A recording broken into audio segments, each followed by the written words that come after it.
The loading dock of Terminus Gate smelled like oil and ozone.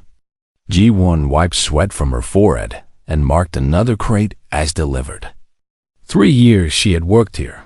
3 years of moving cargo alongside aliens who stood twice her height and weighed 3 times as much. 3 years of proving she could do the job. Her supervisor, Hyan Wu, walked over with a tablet in his hand. He looked worried. "Big delivery coming in," he said.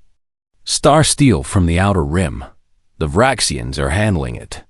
G1 nodded. She knew about star steel. Everyone did. The metal was forged in neutron stars, impossibly dense and heavy. Only the strongest species could move it without gravity lifts. Humans never touched the stuff. They weren't strong enough. The delivery arrived an hour later. A massive transport ship docked at Bay 7. G1 watched from her station as Vraxian workers emerged. They looked like giant insects, with hard shells covering their bodies and 4 arms each. Their leader was named Krelix. He had been making speeches lately about humans. Nothing good. The star steel came in long beams, each one sealed in a containment field. When the fields dropped, the beams would weigh several tons. G1 had seen Vraxians struggle with them. She had seen Talmic giants grunt under the weight. No human had ever tried. Krelix gathered a crowd. Word spread fast on the station when someone important wanted to talk. Workers from a dozen species stopped what they were doing. Even some diplomats wandered over from the upper levels. G1 stayed at her post, but she could hear every word. "This is star steel," Krelix announced, his translator making his clicking voice sound smooth and cold. "This is real work. This is what the strong species handle while the weak ones watch." He pointed at the beams with one of his 4 arms. "Humans think they belong in our industrial sectors. They think they can do what we do. But look at them. Soft skin, weak bones. Single planet evolution on a light gravity world. They are children playing in a grown-up galaxy." G1 felt her jaw tighten. She had heard this before. Different words, same message. Humans were too weak, too soft, too new to the galaxy. They should stay in their own systems and leave the real work to real species. Hyan Wu appeared beside her. "Don't," he said quietly. "He's trying to start something." "I know," G1 said. But she kept listening. Krelix was warming up now. "I propose a demonstration. A simple test. Let any human here try to lift this beam." He gestured at the smallest one, still easily 2 meters long and massing over 4 tons. "Just lift it. No tools. No gravity assist. Just their own strength." The crowd murmured. Some laughed. A few humans in the crowd looked angry that none moved forward. Why would they? It was impossible. Everyone knew it was impossible. No one? Krelix made a clicking sound that might have been laughter. Of course not. Because humans know their place. They know they are inferior. This is why they should remain in their corner of the galaxy. Leave the real work to those evolved for it. G1 set down her tablet. Her shift had ended 10 minutes ago. She was tired. Her back ached from lifting regular cargo all day. She wanted to go back to her quarters, take a shower, and sleep. But her feet carried her forward. Instead, Hyan Wu grabbed her arm. "G1, don't." She pulled free gently. "It's okay." The crowd parted as she walked through. Aliens who stood twice her height stepped aside. She was short even for a human, barely over 5 feet tall. Her work coveralls were stained with grease. Her dark hair was tied back in a simple ponytail. She looked exactly like what she was, a tired freight handler at the end of a long shift. Krelix watched her approach. His compound eyes showed no emotion. "And who are you?"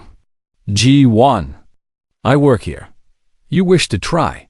His voice carried amusement now. "You understand what star steel is?"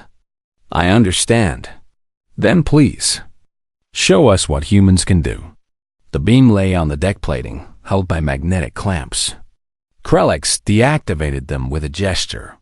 The metal settled with a sound like thunder. The deck itself groaned under the weight. G1 walked up to it. She had no plan, no technique. She had never lifted anything like this in her life. But she was done listening to speeches about how humans didn't belong. She was done being told she was weak. She squatted down beside the beam. The metal was dark gray, almost black, with strange patterns swirling across its surface. It was cold to the touch. She wrapped both hands around it and took a breath. The first pull did nothing. The beam might as well have been bolted to the deck. G1 adjusted her grip and tried again.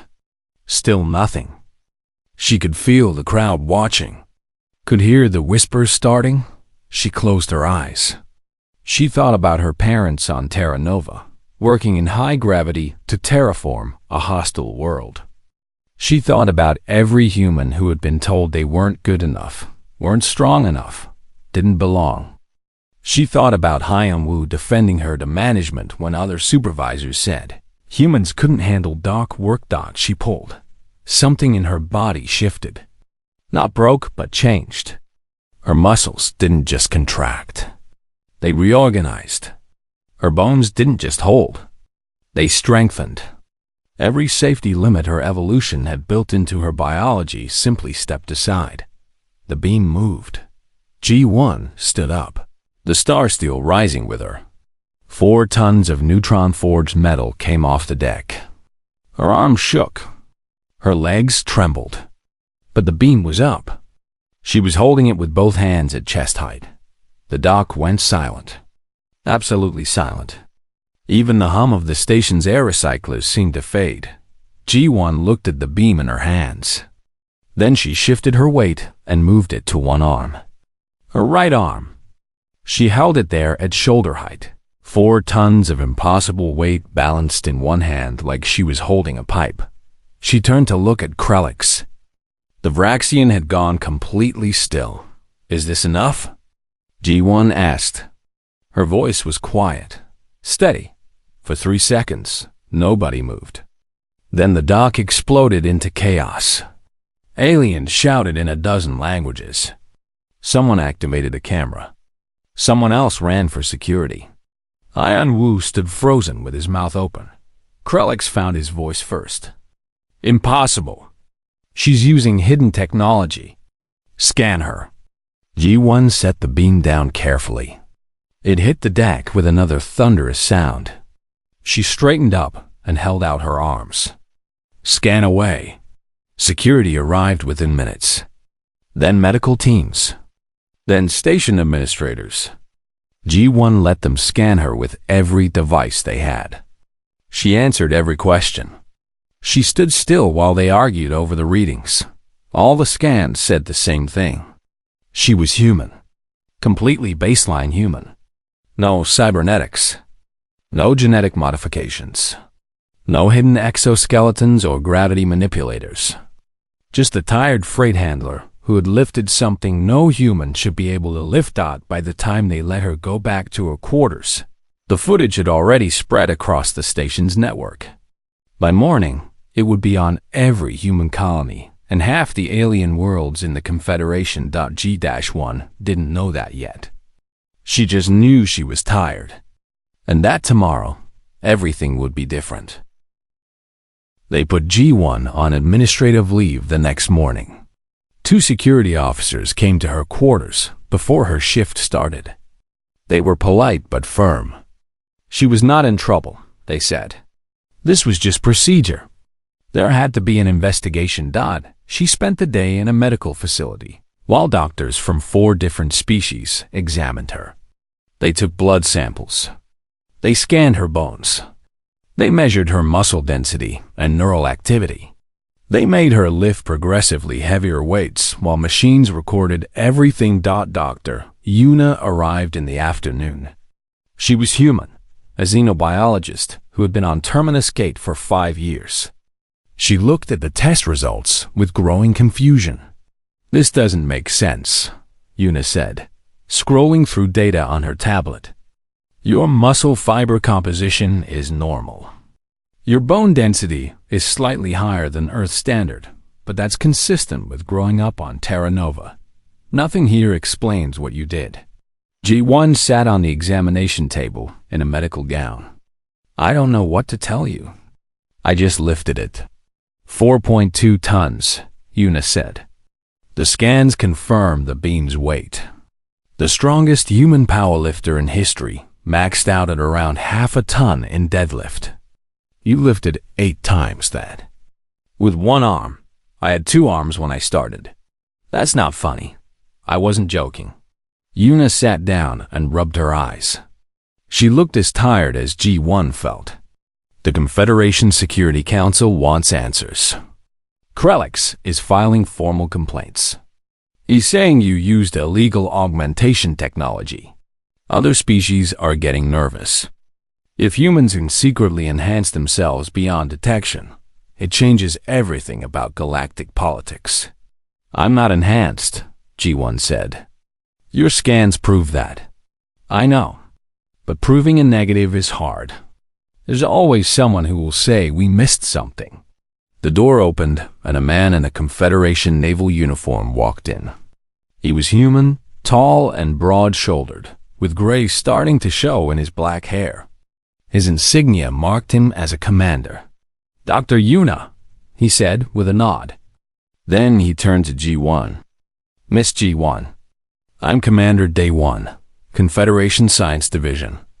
I need to talk to you about what happened yesterday." G1 pulled her knees up to her chest. "Everyone wants to talk to me about it. Nobody believes me when I say, I don't know how I did it." "Actually," Day 1 said, "I believe you completely.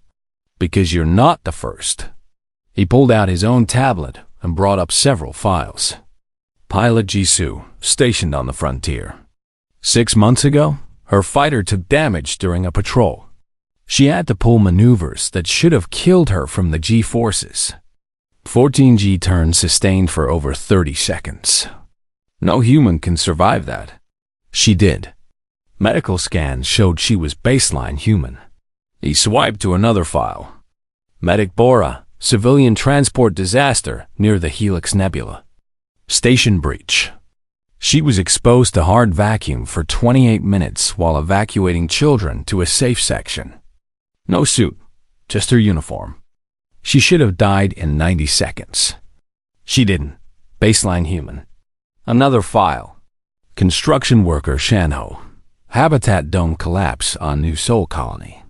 Support beam came down, would have crushed his entire crew." He bent it with his hands.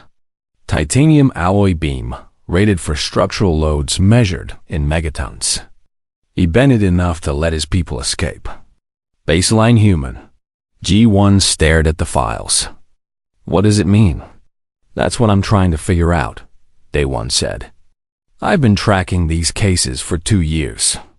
There are 17 confirmed incidents. Probably dozens more that went unreported. Every single person tested as normal human biology. No augmentation. No genetic modification. Nothing." Yuna leaned forward. "What's the common factor?" "Stress," the one said. "Not just any stress. Life or death situations. Moments where something has to happen or people die. Or," he looked at G1, "moments where someone's dignity is on the line." "You think I risked my health for dignity?" G1 asked. "I think you're human," Day 1 said. "And I'm starting to believe that means something different than what the galaxy thinks it means." Over the next 3 days, G1 was tested more thoroughly than any human in Confederation history. They put her in simulation chambers. They measured her responses to stress. They tried to trigger the same response she had shown on the dock. Nothing worked. She lifted normal weights with normal human strength. Her body showed no sign of the incredible power she had demonstrated. "It's like it's not there anymore," Yuna said on the 3rd day. "Whatever happened, it was temporary. But the political situation was getting worse. Krelix had allied with other conservative factions. They were pushing the Confederation Council to classify G1 as a dangerous anomaly. Some species were calling for restrictions on human workers in certain sectors. Haiyan Wu visited her on the fourth day. He brought food from the station's market, real food instead of the bland stuff the medical facility provided. "Everyone's talking about it," he said. "Half the station thinks you're a hero. The other half thinks you're a threat. It's getting tense down on the docks." "I'm sorry," Gowon said. "For what?" "You didn't do anything wrong." Krelix was being a jerk. "You shut him up." "I'm just worried about what happens next." What happened next was a formal summons. The Confederation Council wanted a demonstration. If G1 could replicate her feat under controlled conditions, it would prove that humans had a genuine ability. If she couldn't, the conservative factions would win their argument. G1 met with Day 1 and Yuna that evening. They sat in a conference room overlooking the station's main ring. "You don't have to do this," Day 1 said. "We can fight the political battle without putting you on display." "How?" G1 asked. "You said yourself there are 17 cases. None of them could do it on command either. If I don't at least try, humans will always be seen as weak. Or as cheaters. I don't know which is worse." "The demonstration will be public," Yuna warned. "Thousands watching in person. Billions across the galaxy on broadcast. The pressure will be enormous." "The pressure was pretty high when Krelix was giving his speech," G1 said. "I handled it." "That was different," Yuna said. "That was spontaneous. You weren't thinking about it. Now you'll be thinking about it. Expecting it. That might change everything." G1 looked out at the stars beyond the window. She thought about her parents on Terra Nova. They had left Earth to build something new on a world that tried to kill them every day. They didn't do it because it was easy. They did it because it needed doing. "When is the demonstration?" she asked. 3 days, Day 1 said. "In the main arena. They're already building the testing platform. Bet I have 3 days to figure out how I did it the first time." Yuna shook her head. "We've been trying to figure that out. All our data, all our tests, they don't show anything." "Maybe you're looking in the wrong place," G1 said. "You're measuring my body. But maybe it's not about my body. Maybe it's about my mind." Day 1 leaned back in his chair. "Explain." "When I lifted that beam, I wasn't thinking about lifting it. I was thinking about Krelix being wrong. About every human who had been told they weren't good enough. I was thinking about making it stop." She paused. "I didn't want to lift it. I needed to lift it. Maybe that's the difference." Yuna and Day 1 exchanged glances. "That's consistent with the other cases," Day 1 said slowly. Jisoo needed to save her ship. Bora needed to save those children. Chanho needed to save his crew. They all did impossible things because the alternative was unacceptable. "So how do I recreate that?" G1 asked. "How do I need something in a controlled demonstration?" "I don't know," Yuna admitted.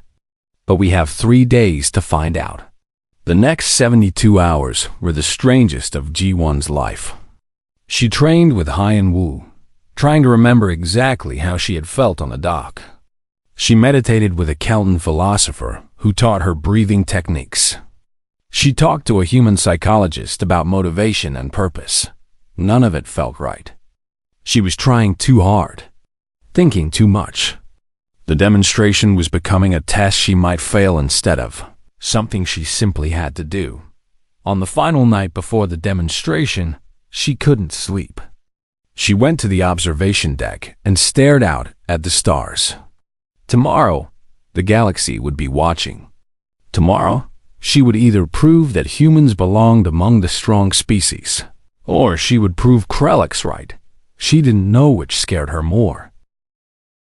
The arena held 20,000 beings. Every seat was filled. G1 stood in the center of the testing platform and tried not to think about all the eyes watching her. Compound eyes. Energy eyes. Eyes she couldn't even recognize. And cameras. Dozens of cameras broadcasting to billions more across the galaxy. The platform was simple. 5-star steel weights arranged in order of increasing mass. The first matched the beam she had lifted on the dock. 4.2 tons. The rest got progressively heavier. The final weight was over 8 tons, large enough that it had taken a Talmic giant and 2 Vraxian workers to place it. Hyanwu stood at the edge of the platform with a communications headset. He would be coaching her between attempts. Yuna was in a control booth with monitoring equipment, tracking every aspect of G1's biology. They one sat in the official observation section, representing the Confederation Science Division. Krellick sat in the opposition section with delegates from a dozen conservative species. He looked confident. He thought she would fail. The arena announcer's voice boomed through the speakers in multiple languages. The demonstration will proceed in 5 stages. The subject must lift each weight to shoulder height and hold it for 10 seconds. Use of tools, gravity assists, or any technology is forbidden. Biological scans will confirm the subject remains unaugmented throughout. G1 wiped her palms on her pants. Her mouth was dry. Her heart hammered in her chest. This was nothing like the dock. On the dock, she had been angry, tired, done with listening to speeches. Now she was just nervous. First weight, the announcer said. 4.2 metric tons. G1 approached it. The weight was a cylinder of star steel, 1 meter long and half a meter in diameter. It sat on the platform like a challenge. Like a question she had to answer. She squatted down and gripped it. Took a breath. Pulled. The weight came up. Not easily, but it came up. Her legs shook. Her back strained. But she got it to shoulder height and held it. The arena was silent except for the sound of her breathing. 10 seconds, the announcer said. First weight successful. G1 set it down carefully. The platform rang with the impact. Hyanwu's voice came through her earpiece. Good. That's good. Take a minute. Breathe. She walked to the side and drank water. Her muscles already ached. 4 more weights to go. Second weight, the announcer said. 5.8 metric tons. This one was harder. G1 pulled and felt her body resist. The weight budged, but didn't rise. She reset her stance and tried again. Her vision started to blur at the edges.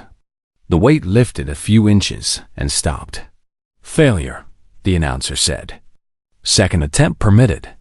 Hyanwu spoke in her ear. Remember what you told us. Don't want it. Need it, but how? How did she need something in a test? G1 circled the weight, staring at it. In the stands, she could see Krellick's leaning forward. Waiting for her to fail completely, she tried again. The weight lifted higher this time, almost to her knees. Then her grip slipped and it crashed down. The sound echoed through the arena. Failure. Third attempt permitted. G1's hands were shaking. She had one more try before they moved to the third weight. One more chance to prove she could do this. But the harder she tried, the heavier the weight felt. Her body wouldn't cooperate. Wouldn't give her what it had given her on the dock. Time, Hyanwu said quietly. Take your time. But time was the problem. The more time she took, the more she thought. The more she thought, the more impossible it became. She was trying to force something that couldn't be forced. Third attempt, the announcer said. G-1 gripped the weight. She pulled with everything she had. The weight rose 6 inches. A foot, then stopped completely. Her legs trembled. Her back screamed. She couldn't hold it. The weight dropped. G1 stumbled backward and fell on the platform. The crowd murmured. Not loud, but she could hear it. Disappointment, pity, judgment. Failure, the announcer said. Moving to third weight. 6.5 metric tons. G1 got to her feet. Her body hurt. Not just tired hurt, but deep hurt. The kind that said she was doing damage. Yuna's voice came through the headset. Your muscle fibers are tearing. Your cellular damage is increasing. We should stop. No, G1 said. You're hurting yourself for nothing. The ability isn't manifesting. Whatever triggered it before, it's not here now. G1 looked at the third weight. It was even larger than the second. If she couldn't lift 5.8 tons, how could she lift 6.5? The math was simple. She couldn't. This was over Dot in the stands. Krelix stood up. His translator made his clicking voice carry across the arena. This proves what I said. The original incident was a trick. Humans are weak. They do not belong in our industrial sectors.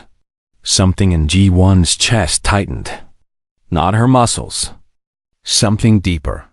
We have been too lenient, Krelix continued. Allowing humans into spaces meant for stronger species. It is time for the Confederation to admit the truth. Humans are inferior. The word hit G1 like a physical blow. Inferior, not just weak. Not just small. Inferior. Less than. Not enough. She walked to the third weight. Her hands found the grips.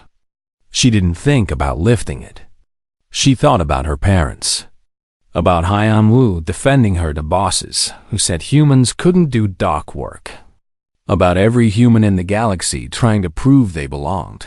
She thought about Jisoo and her fighter, pulling impossible maneuvers to save her ship. About Bora holding her breath in vacuum to save children. About Chanho bending metal to save his crew. They didn't do it because they wanted to. They did it because people needed them to. And right now, humanity needed her to lift this weight. Something shifted in her body. The same thing that had shifted on the dock. Like locks opening. Like doors she didn't know existed swinging wide. Her muscles didn't just contract. They reorganized. Her bones didn't just support. They reinforced. Every cell in her body aligned toward a single purpose. The weight rose. G1 stood up with 6.5 tons of star steel in her hands. Her body shook but held. She got it to shoulder height and locked her joints. The platform beneath her feet cracked from the stress. 10 seconds, the announcer said, and now there was surprise in the voice. Third weight successful. The arena exploded into noise. Cheering, shouting, clicking, humming. Every species making their version of amazement. G1 set the weight down and had to lean against it to stay upright. Her vision swam. Her ears rang. Yuna's voice was frantic in her earpiece. Your cellular damage just spiked. You're healing, but it's costing you. We need to stop. No, G1 said again. How many weights left? 2, but G1. Then we're not done. The fourth weight was 7.3 tons. G1 approached it and didn't let herself think. Didn't let doubt creep in. She thought about Krelix calling humans inferior. She thought about every time someone had told her she wasn't strong enough, smart enough, good enough. She lifted the weight. It took 2 tries, but she lifted it. The fifth weight sat at the far end of the platform. 8.1 tons. Large enough that it looked like it belonged on a cargo ship, not in anyone's hands. The Talmic giants could lift it, but barely. The Vraxians needed teams. No human had ever even tried. Got1 walked toward it. Each step hurt. Her body was breaking down and rebuilding itself over and over. Yuna was right. This was damage. Real damage. But turning back now meant everything had been for nothing. She put her hands on the final weight. It was cold, solid, impossible. She looked up at the stands and found Krelix. He was standing very still, all four arms rigid at his sides. "After this," G1 said, loud enough for the arena microphones to pick up, "are we done questioning whether humans belong here?" She didn't wait for an answer. She pulled. The weight didn't want to move. It fought her. But G1 had spent 3 years fighting. Fighting to prove herself. Fighting to be taken seriously. Fighting for every human who came after her. She didn't have any fight left to give, so she gave something else. Everything else. Every reserve. Every limit. Every safety mechanism her body had. The weight rose. Inch by impossible inch. G1's vision went white at the edges. Blood filled her mouth where she had bitten her tongue. Her bones creaked. Her muscles tore and healed and tore again. But the weight rose. She got it to shoulder height. Held it there. The platform beneath her feet cracked wider. The entire arena had gone silent. Not a sound. Not a breath. 20,000 beings watching one small human do something that should not be possible. 10, the announcer said quietly. 9, 8. G1's legs started to give out. She locked her knees harder. 7, 6, 5. Her grip was slipping. She adjusted and felt something tear in her shoulder. 4, 3, 2. She was going to make it. She was actually going to make it. 1. Final weight successful. G1 set the weight down and collapsed beside it. The arena erupted. She could hear it but couldn't see it. Her vision had tunneled down to a pinpoint. Hands pulled her up. Hyenwu and medical staff. They were talking, but she couldn't hear over the ringing in her ears. The last thing she saw before everything went dark was Krelix, still standing, all four arms hanging limp, silent. G1 woke up in a medical pod 3 days later. Her body felt like it had been taken apart and put back together wrong. Everything ached. Yuna sat beside the pod, reading something on her tablet. "You're awake," Yuna said. "Good. I was starting to worry. What happened?" G1's voice came out as a whisper. "You lifted 8 tons of star steel, and then your body shut down to repair itself. You had massive cellular damage, torn muscles, microfractures in your bones. Your nervous system was overloaded, but you're healing faster than you should. Actually," G1 tried to sit up and immediately regretted it. "The demonstration? Broadcast to 4 billion people across the Confederation. You're famous, or infamous, depending on who you ask." Yuna helped her adjust the pod's position. "The political situation is complicated." Over the next week, as G1 recovered, she learned just how complicated.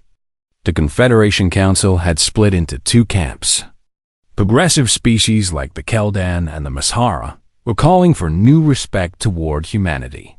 They wanted humans integrated into more sectors, given more opportunities. The conservative faction, led by Krelix and the Orthic Dominion, had gone the opposite direction. They argued the humans were unpredictable, dangerous. If one human could exceed biological limits, what about millions? What about billions? They wanted restrictions instead of integration.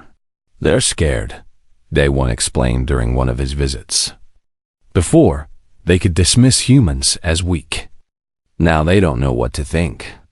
Unknown variables are always frightening in politics.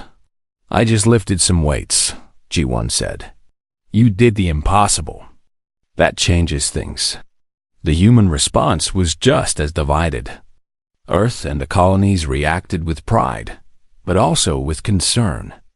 Day One's classified files had gone public after the demonstration. Everyone now knew about Jisoo, Bora, Chanho, and the others. The Confederation Science Division wanted to study thousands of human volunteers.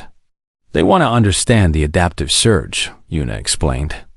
That's what we're calling it. Your ability to push past normal biological limits. But there are ethical questions. Should we train humans to do this? Should we even try? Can we? G1 asked. I don't know. The data suggests it only happens under extreme stress. When something has to be done and there's no other option. Can you train that? Should you? Yuna pulled up scan results on her tablet. Look at this. Your cellular damage during the demonstration was enormous. You healed, but we don't know the long-term effects. What if doing this repeatedly causes permanent damage? Admiral Su-jin, commander of the Terran fleet, disagreed. She visited the station 2 weeks after the demonstration and met with G1 privately. This is a survival advantage, Su-jin said. She was older, with white hair and scars on her hands from years of military service. The galaxy is dangerous. If humans can push beyond normal limits in crisis situations, we need to understand that. Use it. Train it. At what cost? G1 asked. At whatever cost keeps humanity alive. Su-jin leaned forward. You think the Orthic Dominion wants restrictions because they're scared? They are scared. They're scared because humans just proved we're harder to kill than anyone thought. In a galaxy where strength determines power, you just made humanity stronger. But not everyone saw it that way. G1 received messages from hundreds of humans. Some called her a hero. Others said she had made things worse. Some were angry that she had risked her health. Others were angry that she hadn't done more. The worst message came from a human colony near the frontier. Thanks to you, our employers just cut our pay. They say if humans can work harder than we claimed, we've been lying about our limits. You made things worse for working. People, G1 read that message 3 times. And then stopped reading messages. Entirely. Hai and Wu found her in the station's observation deck a month after the demonstration. She had been cleared to return to work, but her old job didn't exist anymore. She was too famous, too political. The dock supervisor had said it would cause problems with the alien workers. You okay? Hai and Wu asked. I don't know, G1 said honestly. I thought I was helping, proving humans belonged. But maybe I just made everything more complicated. You did both, Hyanwu said. That's how big changes work. They're never clean. I just wanted Krelix to stop talking. And he did. Haven't you heard? He disappeared from public life 3 weeks ago. Intelligence reports say he's meeting with the Orthic Dominion and other hardline factions. Day 1 thinks they're planning something. G1 turned from the window. Planning what? Legislation? The Species Limitation Accords. They're going to propose laws that classify humans as unstable variables and restrict us from certain jobs and sectors. It's segregation dressed up as safety. Can they do that? The Confederation Council votes on it in 2 months. If enough species support it, yes. G1 felt her chest tighten. So I did this for nothing. No, Hyanwu said firmly. You proved humans can do the impossible. Now we have to prove we deserve to be treated equally because of it, not punished for it. Day 1, now promoted to Admiral after the publicity from the demonstration, had a plan. He explained it to G1 during a meeting with Yuna and several other human officials. Speeches won't win this, Day 1 said. The galaxy responds to demonstrations. We need to show that human adaptability is an asset, not a threat. We need to prove that humans working with other species makes everyone better. How? G1 asked. The Terminus Trials. A joint exercise. Human teams working alongside alien teams in simulated crisis scenarios. Ship failures. Station breaches. Hostile environments. Real challenges where everyone's skills matter. Yuna frowned. You want to put humans back on display? I want to put cooperation on display. Humans won't win every scenario, but we'll show how we adapt, how we solve problems, how we work with others instead of against them. Day 1 looked at G1. And I need you there. Not to lift weights. To participate. To show that you're not a freak or a weapon. Just a person trying to do a job. I don't know if I can do it again, G1 admitted. The lifting. Whatever happened, I don't control it. I know. And that's fine. We're not asking you to be superhuman. We're asking you to be human. That's enough. The Terminus trials took 6 weeks to organize. The response was overwhelming. Hundreds of volunteers from dozens of species. The trials would be broadcast live, just like the demonstration.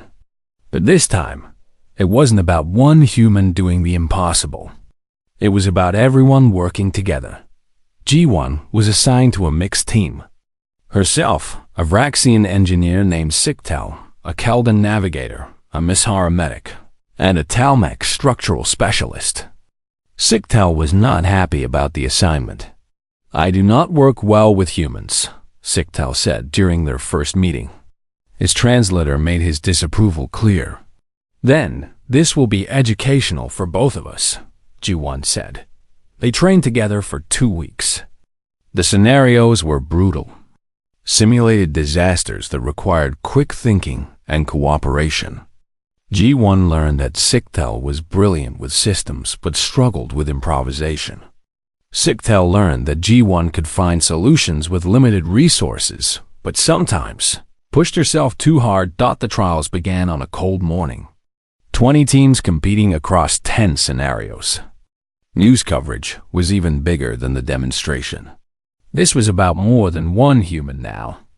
This was about the future of human integration into the Confederation. The first 9 scenarios went well. Human teams didn't win them all, but they competed strongly. They showed creativity, adaptability, the ability to think laterally when direct solutions failed. Species that had dismissed humans started paying attention. The final scenario was the hardest. A simulated station core breach. The team had to evacuate civilians, contain the breach, and prevent a cascade failure. All while dealing with system failures and environmental hazards. G1's team was one of 3 selected for the final. They entered the simulation chamber not knowing what would go wrong, only that something would. That was the point. Crisis didn't give you preparation time. The breach happened 5 minutes in. Radiation alarms. Hull stress warnings.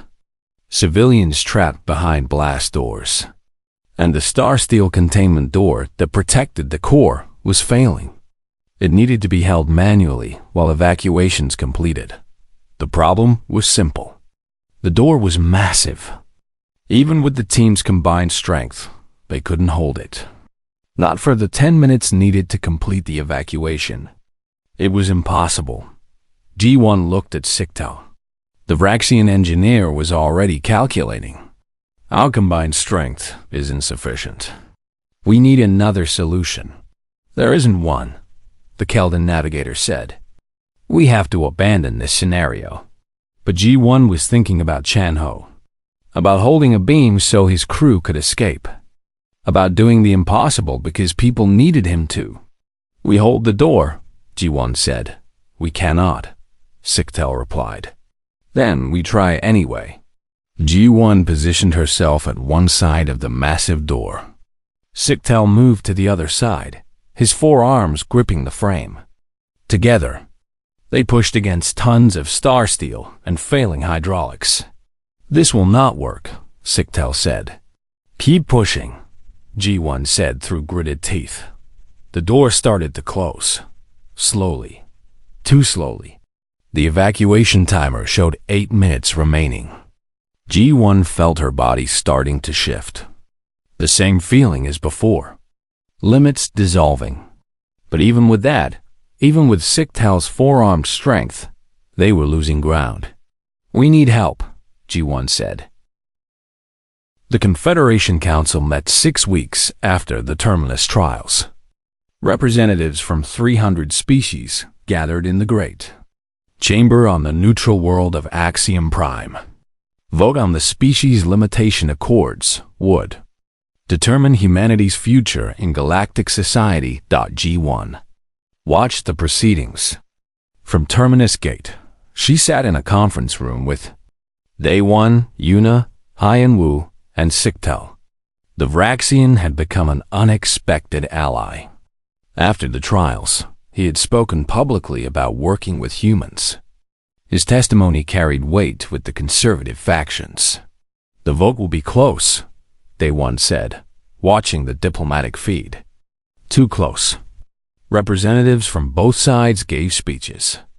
The Orthic Dominion argued that humans were unpredictable, that their adaptive capabilities made them dangerous, that restrictions were necessary for galactic stability. Bekeldon countered that adaptability was a gift, not a curse, that humanity's ability to exceed limits in crisis situations made them valuable partners, that the Confederation was built on cooperation between different species, not separation. Krellick spoke near the end. He had been silent for months, but now he took the floor. I have seen what humans can do, he said. I saw one lift Starsteel with her bare hands. I saw teams push beyond possible limits.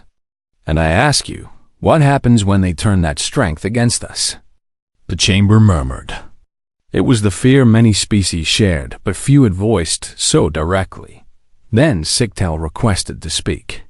As someone who had worked directly with humans during the trials, his voice mattered. He approached the central podium with all 4 arms held in a gesture of formal address. I oppose to human integration, Sictel said. I believed they were weak, inferior. I was wrong. Not because humans are strong, though they can be. I was wrong because I measured them by the wrong standard. He gestured to the viewing screens showing footage from the Terminus trials. Humans do not excel because they are the strongest or the fastest. They excel because they adapt. Because when they face the impossible, they do not calculate the odds. They look for another way. And when there is no other way, they create one. That makes them unpredictable, someone called from the Orthic section. Yes, Sictel agreed. But unpredictable is not the same as dangerous. A tool you do not understand can be dangerous. A partner you do not understand can be dangerous.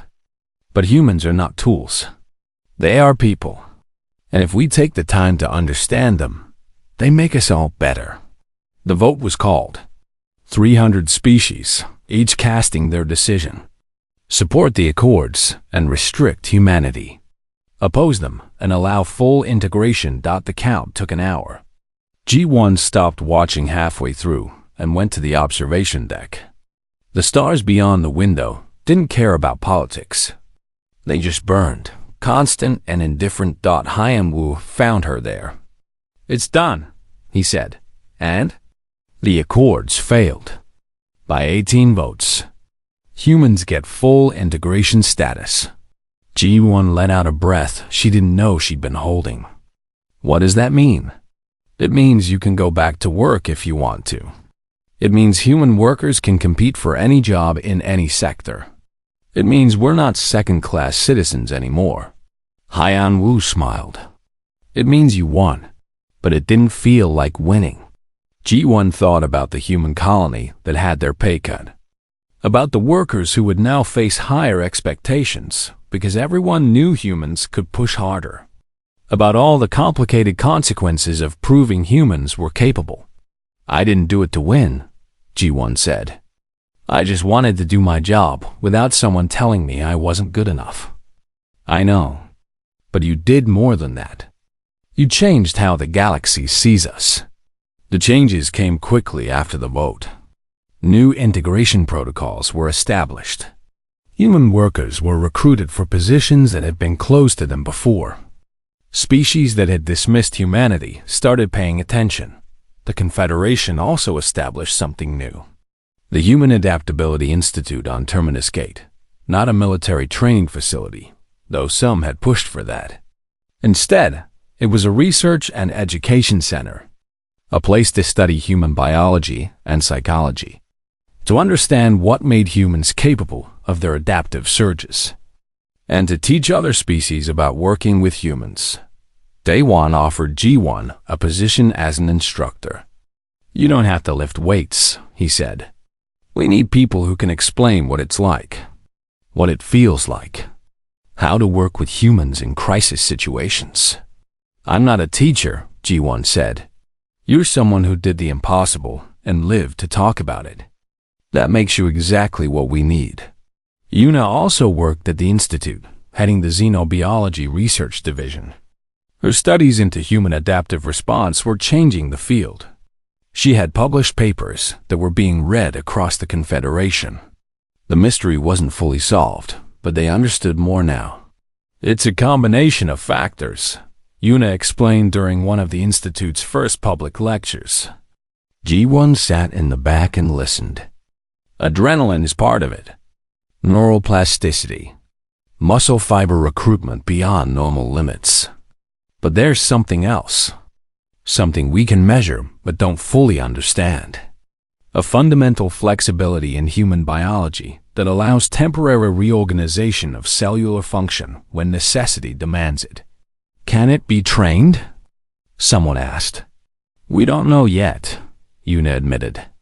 "Every case we've studied happened spontaneously under extreme stress. Attempting to trigger it artificially hasn't worked. It seems to require genuine need, not simulated pressure." G1 did return to dock work, but only part-time. 3 days a week, she moved cargo alongside Hai and Wu and their mixed-species crew. 2 days a week, she taught at the Institute. The balance felt right. The dock was different now. Krelix was gone, reassigned to a station far from Terminus Gate. The workers who remained treated G1 with a mix of respect and curiosity. Some still didn't believe she had really lifted star steel. Others treated her like she might break if they looked at her wrong. One day, 6 months after the vote, a new human worker arrived. Her name was Sora. She was young, fresh from Earth, nervous about working among aliens who towered over her. G1 was moving a container when Sora approached. "Excuse me," Sora said quietly. Are you G1? The one from the demonstration?" "I'm G1, she confirmed, setting down the container. "Just G1. Is it true? What they say you did?" G1 had been asked this question 100 times. Usually, she gave a short answer and changed the subject. But something about Sora's nervousness reminded her of herself 3 years ago. Young, uncertain, trying to prove she belonged. "It's true," G1 said. "I lifted star steel. But that's not the important part." "What is?" "The important part is that I was just doing my job. The star steel was in the way. Someone said I couldn't move it. So I moved it." G1 picked up her container again. "You're here to work, right?" "Yes, then work. Don't worry about what you can or can't do. Just do what needs doing. Everything else figures itself out." Sora nodded slowly. "They said humans couldn't work on stations like this. That we weren't strong enough. They say a lot of things." G1 gestured toward a stack of containers waiting for transport. "Those need moving to Bay 12. Standard cargo, nothing fancy. Think you can handle it?" Yes, I can do that." "Good, then let's get to work." They worked together for the rest of the shift. G1 showed Sora the proper lifting techniques. How to use gravity assists efficiently. How to read cargo manifests. All the small skills that made dock work possible. At the end of the shift, Sora thanked her. "I was scared coming here. Everyone back home kept telling me about what you did, about how I needed to live up to that. But you're just normal." G1 laughed. "I am normal. That's the whole point. I'm just a person doing a job." The same as you. The same as everyone here. But what you did, I did what I had to do. Just like you'll do what you have to do when the time comes. Maybe that's lifting something heavy. Maybe it's something else entirely. Humans are good at adapting, at finding ways. That's our strength. Sora looked at the dock around them, at the mixed species crews working together, at the cargo moving smoothly through the station. Did it get easier after the demonstration? No, G1 said honestly. It got more complicated. But complicated isn't the same as bad. Change is always complicated. 2 years after G1 lifted that first star steel beam, Terminus Gate had become a model for human integration. Mixed crews worked throughout the station. The Human Adaptability Institute trained students from dozens of species. Humans held positions at every level of station operations. Krelix never returned to the station. The last G1 heard, he had retired to a Vraxian colony world and stopped making public statements. Some said he was ashamed. Others said he had simply moved on. G1 didn't particularly care. He had been wrong about humans. The galaxy had proven it. That was enough. Sictel became one of G1's regular contacts. They worked together on several projects at the Institute. He had a gift for understanding systems, and she had a gift for breaking them when necessary. Together, they made a good team. I have been thinking, Sictel said one day while they reviewed student applications, about what you said during the trials. About not knowing how to quit. I remember. I think that is what confuses other species about humans. We have limits. We calculate them. We respect them. But humans treat limits as suggestions, as challenges. It is frustrating and admirable in equal measure. We're not trying to be frustra.